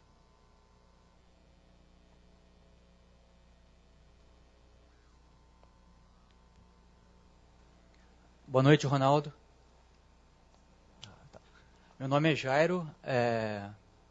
O título do seu tema é extremamente pertinente, né, a vibracidade dos bits, mas a minha questão seria um pouquinho com relação exatamente ao outro lado de tudo que você propôs aqui. Ou seja, você falou com relação à parte de distribuição de conhecimento, a parte de conhecimento compartilhado, a partir da CC, perfeito. A parte de descentralização um pouco de conhecimento e distribuição dessa parte tecnológica, que sai um pouco da parte central e vai um pouco mais para a parte periférica. Mas eu gostaria de saber da tua parte, a parte ruim desse cenário. Eu citaria 3 exemplos que você citou, só para ter uma base aqui, eu gostaria de escutar um pouco do outro lado. O primeiro, com relação à parte que você falou, que tem essa parte de distribuição, né? Por exemplo, você deu um exemplo da parte dos avatares, aí, algumas pessoas produzem algum tipo de conteúdo, criam, como posso dizer, adicionam um valor agregado a ele, conseguem manipular e dessa maneira conseguir fazer uma geração comercial. Mas um paradoxo do outro lado ruim da história seria com relação à parte do crime organizado, por exemplo, que faz esse próprio tipo de utilização para conseguir fazer a lavagem de dinheiro, usando, por exemplo, a parte de avatar nesse tipo de site. A parte do projeto de lei que você comentou a respeito do projeto do Azeredo, do PL 89, perfeito. Há reclamações pertinentes que dizem que ele é uma concha de retalho, que a grande parte dele é uma utilização antiga da nossa Constituição, ou seja, não seria necessário, e a maior parte das atualizações atuais não seriam necessárias também, porque já são cobertas pelo modelo anterior. E o terceiro item, praticamente com relação a distribuição de informação de modo geral, de maneira compartilhada, ou seja, até que ponto isso é interessante ou não. Você deu o exemplo do ECAD, né, ou seja, que controla esse tipo de permissão. A minha preocupação é até que ponto ele é interessante para que não chegue a um modelo que a gente tenha que pagar, e isso é fato, por uma música de Parabéns para Você, por exemplo. Bom, vamos lá. Acho que a grande coisa, assim, respondendo de uma forma mais geral a sua questão, é que realmente tem um lado negativo. E o lado negativo que eu acho mais preocupante é o lado da avalanche de informações. Eu acho que a gente está entrando num momento em que está chegando um momento que a informação está grande demais para o que a gente consegue processar. Então, o que está acontecendo é que as pessoas estão sofrendo de um déficit de atenção. A atenção se tornou uma mercadoria escassa, porque todo mundo fica tentando prestar atenção em tudo e acaba não prestando atenção em nada.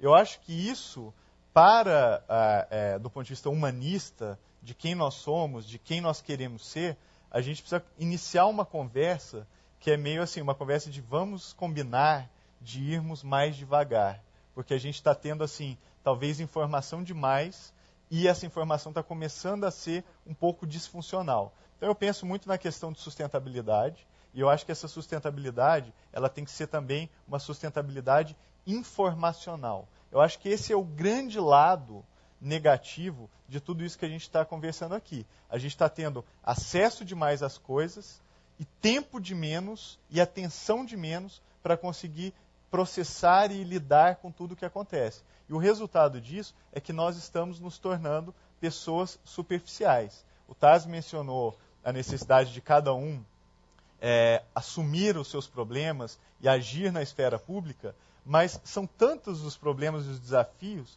que às vezes é difícil até escolher um para você ir atrás dele. Então, eu acho que essa ideia da sustentabilidade, de iniciar uma conversa de vamos combinar que não preciso responder e-mail imediatamente a hora que o e-mail chega, eu não preciso ficar no Twitter, no MSN, checando o meu perfil no Facebook enquanto eu escrevo um texto, ouço MP3 e fico vendo vídeo no YouTube.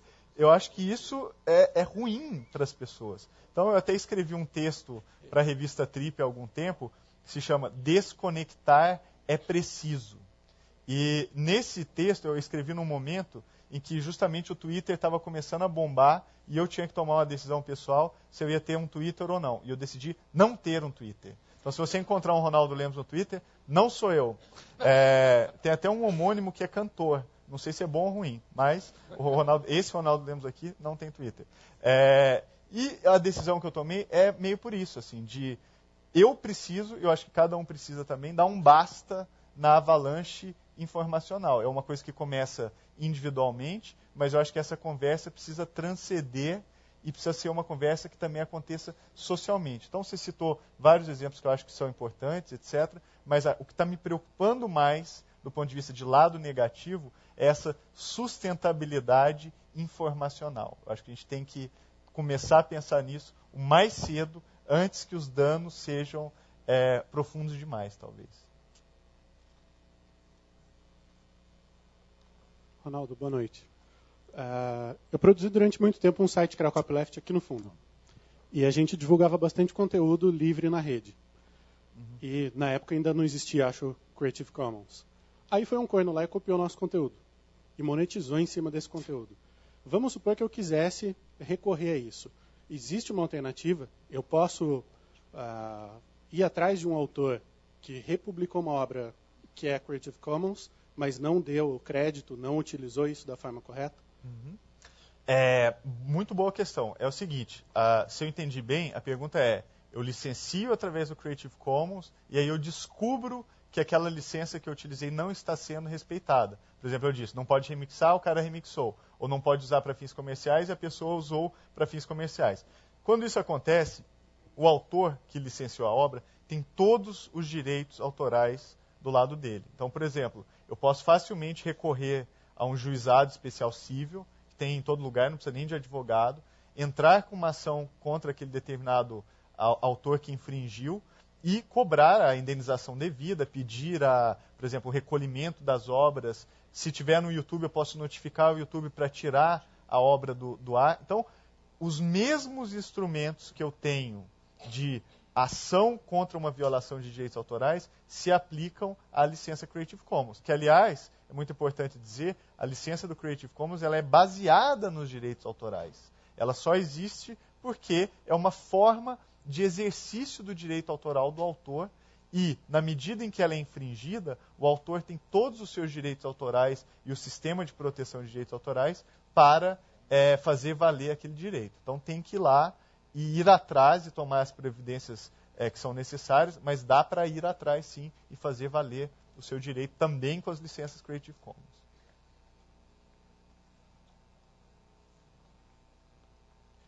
Muito bem. Felipe, última passada aqui. Uma pauta que correu durante toda essa palestra aqui, as pessoas na internet estão falando muito o que é legal, o que é legal ou o que é ilegal colocar na internet. Muita gente se questionando se são criminosos ou não. Veio duas frases, né, muito legais aí. Exatamente. Aliás, tem dois comentários aqui que eu acho que talvez ilustra bem esse burburinho que está rolando aqui na internet por conta da sua fala, Ronaldo. Mas eu vou me permitir, antes de ler esses comentários, dizer o seguinte: nós estamos nos aproximando para o final do último Café Filosófico deste módulo, e eu confesso que eu estou assim um pouco tristinho de deixar vocês. E queria aproveitar esse momento para agradecer imensamente o convite do Café Filosófico, que é um projeto que eu sou telespectador assíduo. Agradecer a confiança da CPFL, foi realmente um processo incrível chegar até aqui. Agradecer a algumas pessoas que estão aqui.